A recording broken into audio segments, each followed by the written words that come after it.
Hola, hola amigos de País Lobo, Radio Mía y Radio La Mega. Soy Rocío Gambra y esto es un nuevo Política Podcast día miércoles con mi querido Juan Carlos Claret. ¿Cómo estás, Juan Carlos? Muy buenos días, Rocío. Bien, aquí en este prácticamente invernal, este invernal mañana acá en Osorno, pero bueno, vamos a tener una cálida conversación, así que espero transmitir esa calidez a todos quienes nos escuchan en Osorno, Río Negro, Puerto Octay, Puyehue, en cada una de las comunas acá de la región. Sí, oye, ya que mencionas a Río Negro, si no me equivoco, hoy día está de cumpleaños una concejala allá en Río Negro, Jessica Vidal, así que le mandamos un abrazo a ella también, que muchas veces Ah, ha Jessica, compartido. un saludo Sí, entonces a la compañera. un saludo para Jessica también. Oye, Oye, estaban... ¿Qué? A ver, ¿a antes de ¿qué? pasar, ¿Qué pasó? es ¿Qué que pasó? me trae buenos recuerdos Jessica porque su ¿Así? papá tiene un local en Río Negro, ¿Ya? el negocio Anita. Entonces, cuando he visto de ella, tú la has entrevistado en otras ocasiones, siempre Sí. me recuerda a la infancia cuando con mi abuela íbamos a comprar allá al negocio Anita, el papá de Jessica. Así que un gran saludo. Me parece bonitos recuerdos ahí y muchos saludos, esperando que tenga un muy bonito día. Oye, el día de hoy me puse a revisar de qué podíamos hablar, porque la verdad que como que todas las conversaciones siempre, toda la semana pasada estuvimos con cártel, con las narcocasas, con esto, después pasó el fin de semana lo de la carabinera, seguridad, seguridad, seguridad, y en realidad es como que todo punta, pero yo no sé si hay mucho más que decir al respecto en el tema de seguridad. Entonces, es como que empezar a ver más allá. El lunes yo le tiraba una pauta a la Alicia de todas las cosas que se podían conversar, que estaban las 40 horas. También metí en el tema de seguridad con respecto a la reforma tributaria, que no se aprobó la reforma tributaria y que por eso no tenemos más cosas para Carabineros.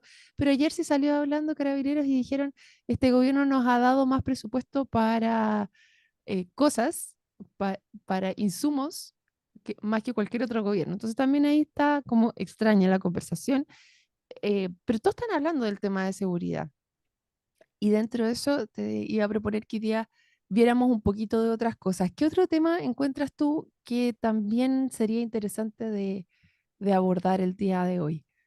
Mira, retomemos por favor la discusión sobre las 40 horas, que es un ¿Ya? proyecto un tanto desconocido, pero al mismo tiempo el desinterés que ha generado en la discusión pública, el hecho de que pasa cualquier contingencia y la discusión sobre la jornada laboral desaparece, en gran medida se explica porque, y de hecho esto cuando fui candidato constituyente era uno de los vacíos conceptuales en los que había, el, poco se teoriza cuáles van a ser los desafíos del mundo laboral de aquí, no solamente en el Chile del 2020, de todo digamos, de toda esta década, sino también sobre el Chile de la próxima centuria. Siempre estamos hablando de medio ambiente, estamos hablando de pensiones, pero no nos hemos puesto a pensar cómo va a ser el trabajo que nos depara en el futuro. Yo creo que las 40 horas tiene esa virtud de poner un freno, más allá de si el proyecto es bueno o malo. A lo que voy quiero poner y quiero relevar, digamos, poner de relieve el, el hecho de que por lo menos nos obliga a una pausa para repensar cuál va a ser el trabajo del Chile del futuro. Por una razón bien sencilla. Yo recuerdo que en el contexto del estallido social, esto fue un viernes que comenzó, me acuerdo, en octubre. A la semana siguiente salió un fallo donde la polla chilena de beneficencia era autorizada para despedir a trabajadores porque su trabajo fue automatizado. Claro, como estábamos con medio Chile incendiado, esa noticia que tuvo sede acá en Osorno pasó desapercibida. Y recuerdo que dije: "Tate, este es un desafío que tenemos, porque claro, todos queremos tener buenas jubilaciones, para tener un mejor pasar material, pero si vamos a ser reemplazados por máquinas y la inteligencia artificial, que nos está dando noticias prácticamente todos los días, con la filtración de datos, con las imágenes que crea, con el reemplazo laboral que puede significar, la pregunta es en qué posición quedamos nosotros, las generaciones jóvenes de hoy día, y también las generaciones que vienen. Entonces yo creo que ahí, digamos, tenemos un vacío conceptual sobre qué país queremos diseñar en aras del trabajo. Por eso creo que es importante, y con esto pongo la pelota en la cancha para que imponemos ideas. Sí, sin duda el tema de cuál es el trabajo que se viene. Hay trabajos que yo creo que son irreemplazables y ahí es como yo creo que dentro de la discusión que ha tenido este proyecto en particular es la capacidad que ha tenido de flexibilizar la, la implementación y de dar mayores estímulos en ese sentido, como tomar esa otra parte que, así como tú señalas, una cosa es la automatización que se está dando, por otro lado también es la flexibilidad laboral que se requiere para los nuevos tiempos.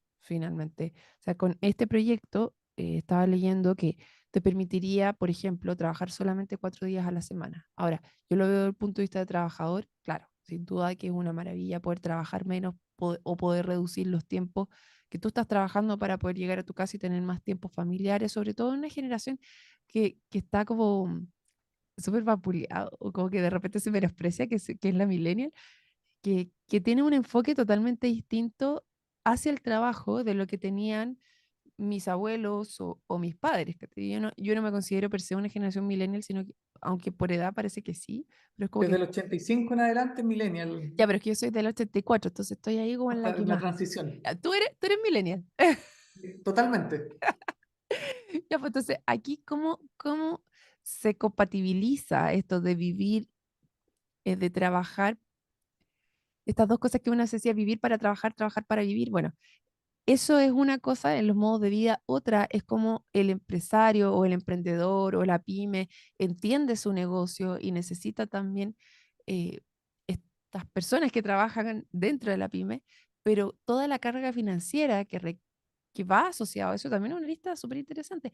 Y después, por ejemplo, si vamos a ver los campos acá, el trabajo que es difícil de reemplazar, también se está yendo hacia automatización. Yo me acuerdo, el año pasado conversaba con, con Aproleche, conversaba también con Agroyanquihue, con la Matei, y todos estaban hablando de que esta nueva generación no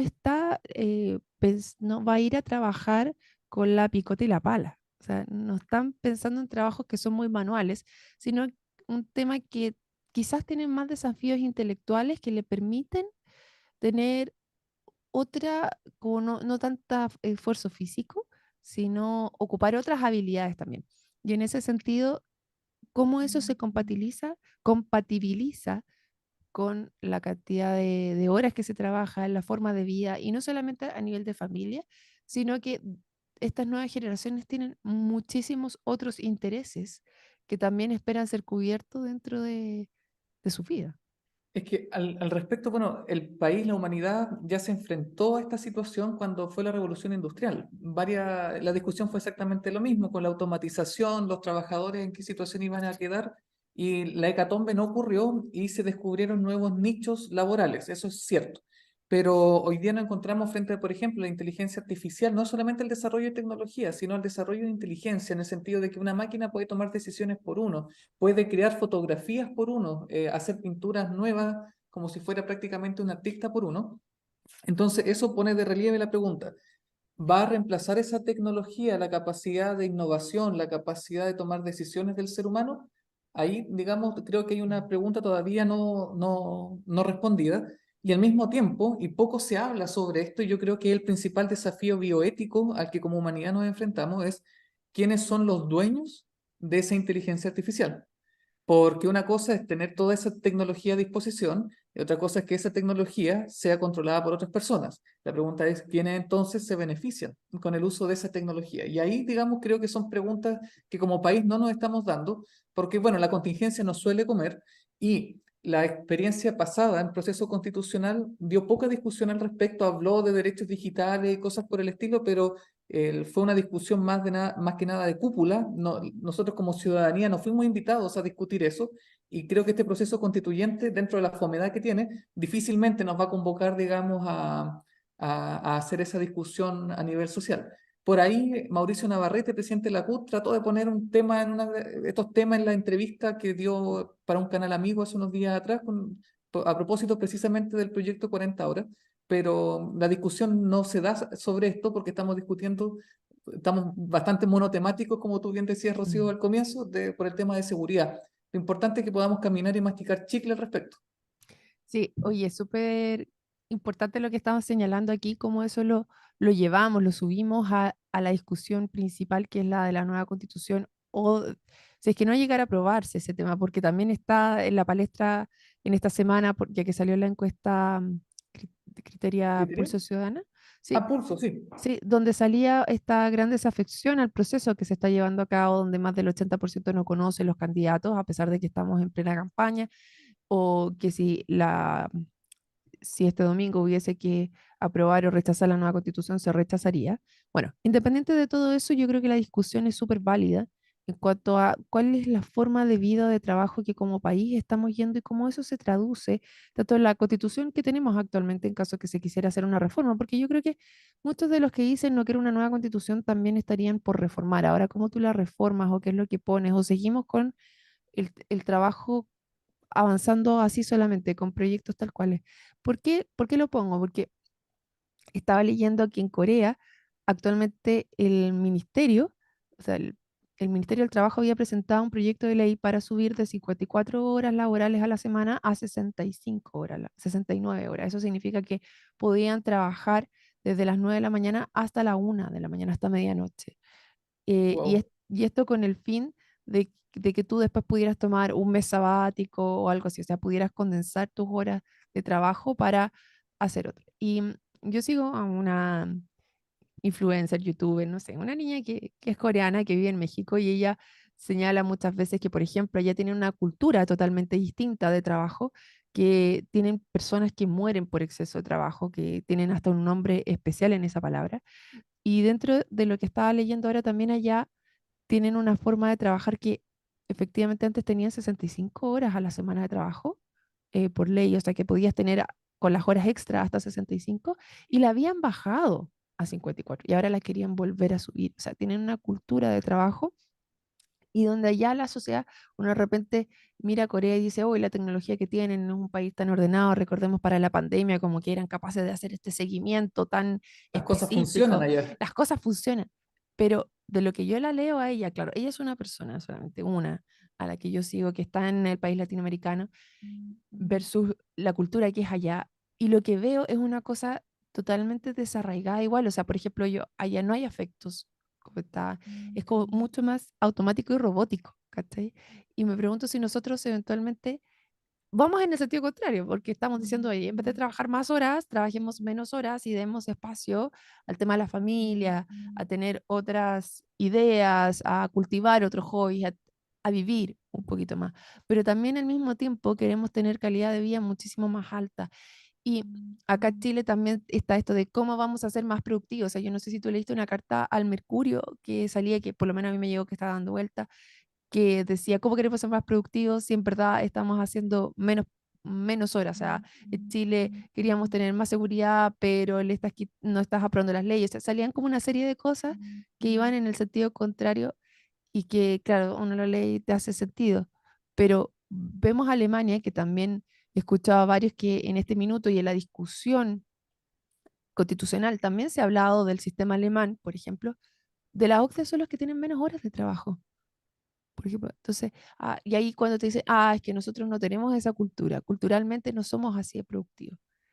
Entonces, también, yo creo que claramente no va solamente con una cosa, no es solamente reducir las 40 horas, sino también cómo pensamos las ciudades para que los tiempos de transbordo, o sea, esta cuestión yo creo que estemos todos estresados es porque estáis metido en un taco, quieres llegar rápido a todos lados, tienes poco tiempo. Por otro lado, cómo tú capacitas a la población para ser más productiva también. O sea, tenemos un tema y ahí yo creo que a nivel de gobierno están muy perdidos porque ¿cómo tú vas a hacer mejoras en la educación inicial o temprana con todo el retroceso que tuvo el país en el tema de pandemia? Si no te estás preocupando de abordarlo propiamente tal y de educar a esas generaciones nuevas para que puedan entrar a estos nuevos trabajos, a mejorar la productividad, no veo esa discusión a nivel de educación para poder llevar a los trabajadores pues, a ser más productivos, que podamos trabajar menos horas y que efectivamente el país crezca y tengamos todos mayores recursos. O sea, están hablando solamente de un tema efectivista, podría ser, de reforma tributaria de inmediatamente recaudar más, pero no te estás preocupando de todo el resto de la cadena para poder llegar a hacer esa mayor recaudación y que efectivamente podamos tener mayor bienestar todos dentro de la sociedad. Bueno, eso es parte de la ausencia del debate, digamos. O sea, temas laborales es un tema prácticamente desconocido en la agenda, poco se habla también del ministro o ministra, en este caso la ministra del Trabajo. Uno generalmente desconoce quiénes son los ministros del Trabajo porque, a decir verdad, la preocupación la figuración de los ministros del Trabajo suele ser cuando se tiene que subir el sueldo mínimo, digamos. Y ese es como la... Entonces, en ese sentido, creo que es sensato este debate. Es Sí, pero sensato este debate. Pero yo creo que Janet Jara, yo la he escuchado bastante, a la ministra del Trabajo, yo he No, sí, escuchado buenos comentarios de ella y comentarios en el sentido de que ella es una ministra del Partido Comunista, pero que se relaciona con el medio más estilo socialdemócrata que comunista en su forma, como que ha por eso te destacado dijera su... quién fue el ministro de Trabajo en los gobiernos de Piñera, por Ahí ejemplo, ya o no en me el, acuerdo. por eso lo que voy, digamos, es tan atípico este debate que cuando se da, digamos, genera estos impactos. Por eso es que hay que hacer el esfuerzo por relevarlo y mantenerlo, digamos, en la agenda pública. Así que, y a propósito de productividad, es verdad, digamos, son culturas, la coreana con la chilena distinta, en el sentido de que, claro, ellos llegan a las 9 de la mañana y a las 9 de la mañana están trabajando. No llegan a tomar desayuno, digamos, para comenzar a trabajar a las 10. Es un desafío ahí, como tú dices, una cadena. Oye, era súper conocido el ministro del Trabajo, Patricio Melero, de Piñera. ¿Fue Patricio Melero? Mira, no me acordaba. Y yo tampoco, dice el 7 de abril del 2021, presidente de nombre Patricio Melero. Como no, ministro Buenísima. del Trabajo y Previsión Social. La verdad es que yo no. Ah, y antes fue María José Saldívar. Pero no, pasaron bastante desapercibidos en su gestión, eso es súper cierto, ¿ah? Pero ahora yo diría que con esta ley de las 40 horas he escuchado bastantes y muy buenos comentarios transversalmente de distintos parlamentarios respecto a la ministra Janet Jara. Pero bueno, ese es un tema de cómo se va a, a venir tanto de estas 40 horas, que por lo que entiendo, como mencioné anteriormente, tiene bastante flexibilidad y no solo eso, sino que es súper paulatina en el tiempo, o sea, como que se avanza una hora, un año, una hora, tiene 5 años para implementarla y hay algunos ajustes que ahí se pueden ir haciendo. Así que bueno, interesante la discusión que se va a venir respecto a esto. Mira, se reconoce expresamente en la ley los sistemas de control electrónico de asistencia. ¿Regirá también para los parlamentarios? Oye, Que qué ya lo tenía. escandaloso el reportaje este televisivo que dio cuenta de esa situación. Es prácticamente, o sea, con razón después la gente siente una desafección por la política porque el chanchullo que hicieron es inaceptable. Oye, esto no lo había leído, ¿ah? En cuanto a los trabajadores del hogar, las trabajadoras de casa particular, puertas afuera, se suman a las 40 horas laborales. Uy, ahí, bueno, si uno va a trabajar menos, ellas también, pero es un temazo de cómo trabajan, porque por los tiempos de No coincide. traslado, claro, pues no te coincide, pues cómo lo hace, o sea, es súper complejo. Tendría que salir un papá más temprano, otro más tarde, para que pudiera llegar a hacerte cargo del niño. Complejo. Para trabajadores de casa particulares adentro se suman 2 nuevos días de descanso al mes. Para los trabajadores del mar, la nave fondeada, en nave fondeada, el pago de horas extras pasa a contar desde las 40 horas y no desde las 48 horas como actualmente. Hay que pagar 8 horas más de horas extra para todo lo que tiene que ver con la marina, entonces. En el rubro hotelero se deroga la jornada laboral de 60 horas semanales en hoteles. Bueno, No, es un desafío por cómo es un funciona la tremendo cadena productiva. desafío. Sí, cómo esto se va a ajustar. Dentro de lo que se conversaba la semana pasada, ya que aquí tomo el tema de la nueva constitución también, una de las cosas que se estaba conversando, y no sé si tú has tenido posibilidad de verlo, es el sistema político dentro de la nueva constitución que están planteando los expertos. Juan Carlos, ¿pudiste ver algo de eso? No sé cuál será la norma en la que se traducirá la discusión, pero lo que se está buscando dice relación con la menor presencia de partidos políticos en el Congreso, mayores barreras de entrada, y lo cual no sé si están anhelando un bipartidismo a lo gringo, pero sí por lo menos de que no existan, ¿cuántos? ¿27 partidos? ¿17? No sé cuántos están hoy Creo día que son 16 ahora y hay varios afuera en en formación. formación, son como cuatro más en formación, entonces Más, más, más mucho todavía, más, el sistema sí. político no se sostiene así, digamos.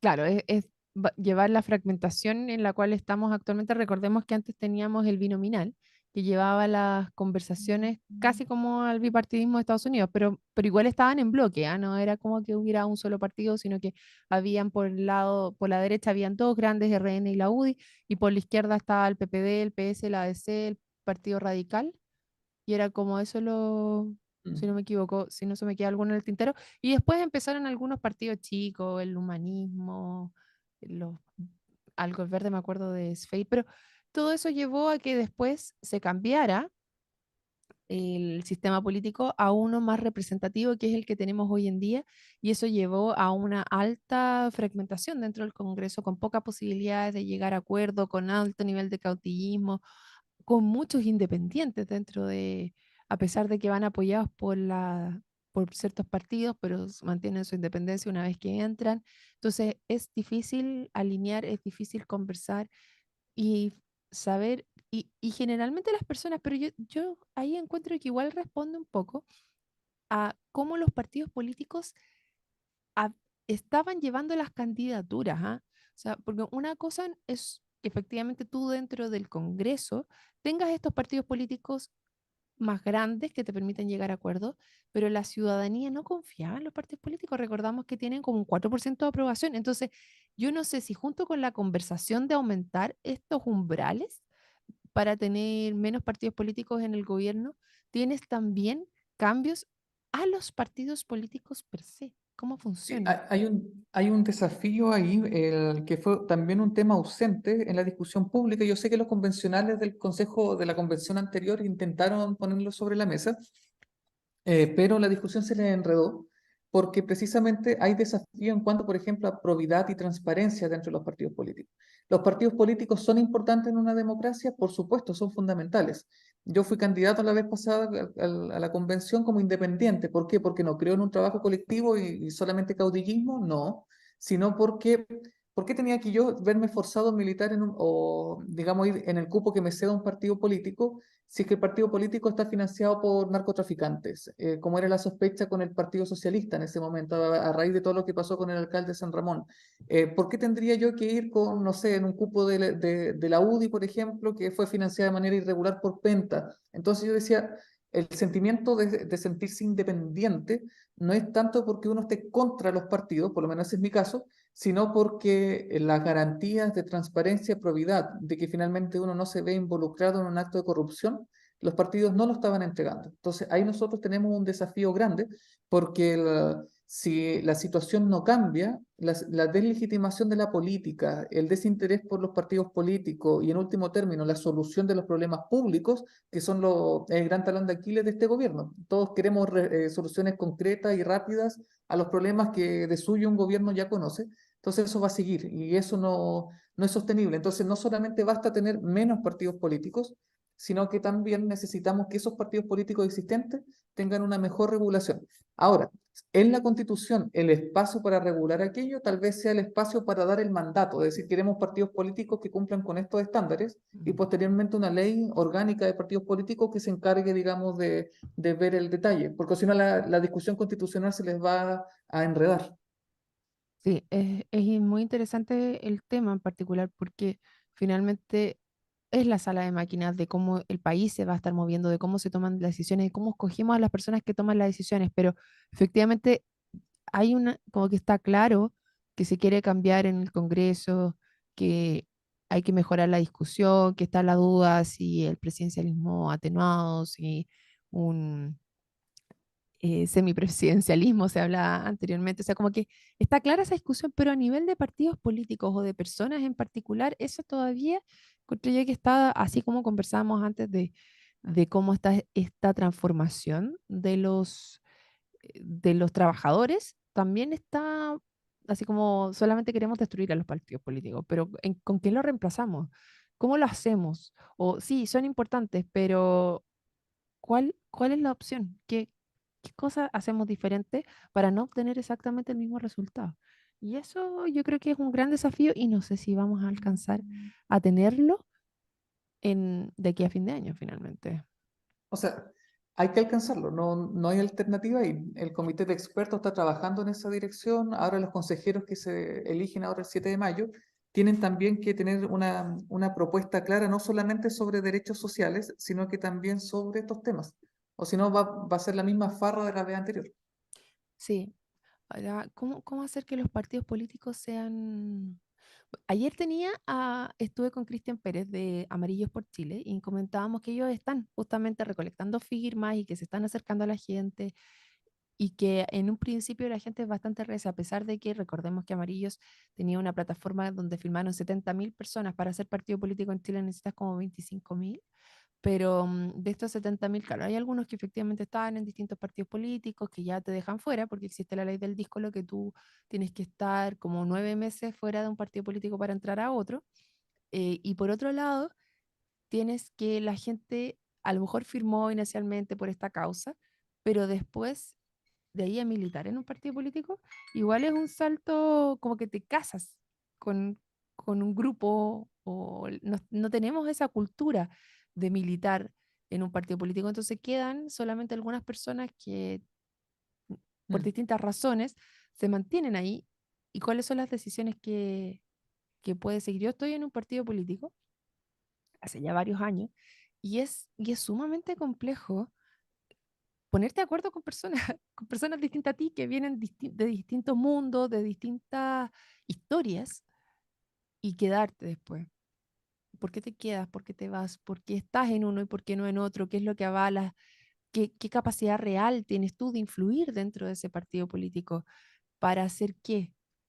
Y hay muchos que entran a un partido político cuando ganan una elección solamente para buscar trabajo. Existe esa cultura todavía. Entonces es complejo y yo creo que hasta que no asumamos nosotros mismos el desafío de participar dentro de la ciudad y de no dejar que otros tomen decisiones por nosotros, incluso de ir a votar, ya es vamos a seguir mm. entrampados lo mismo, lamentablemente. Querido Juan Carlos Claret, se nos acabó el tiempo el día de hoy. Se nos pasó como siempre muy rápido la conversación. Espero que ustedes también, a todos los que se sumaron el día de hoy. ¿Algunos comentarios al final, Juan Carlos, que quieras hacer? No, simplemente reiterar los saludos.